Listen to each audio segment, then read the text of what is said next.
Hi, I'm Nathan Bamey, writer and film director with Expert Village, and this series is all about copyrights.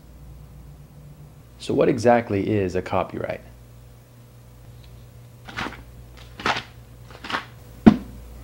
A copyright is a form of protection grounded in the U.S. Constitution and granted by law for original works of authorship fixed in a tangible medium of expression. So what does all that mean exactly?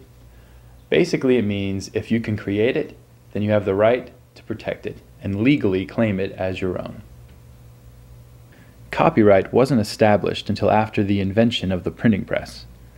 Charles II of England became concerned by the unregulated copying of books and under the Licensing Act of 1662 established a register of licensed books.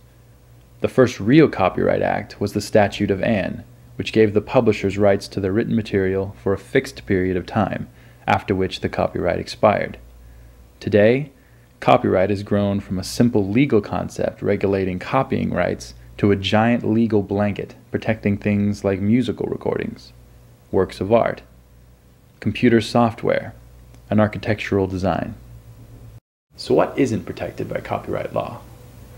Well, the list isn't very long, but I'll give you a quick rundown just so you can't get mad at me later. For starters, anything improvisational, like a skit or a play that doesn't have any written dialogue or direction. If you create something like this that you want to have copyrighted, it'd probably be best to get a video copy made or simply transcribe it on paper and mail it in that way.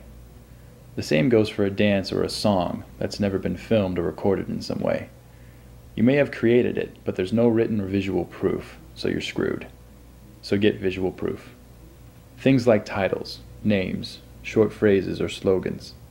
You can copyright any tangible object on which any of these appear, but not the words themselves. They're too common, so you're just going to have to learn to share. And finally, any created work that consists almost entirely of information that is common property and contains no original authorship, like a standard calendar, tape measure, or a ruler. All of these things are pretty obvious, it just takes a little common sense. But other than that list, the sky's the limit on the things that you can create and then claim as your own.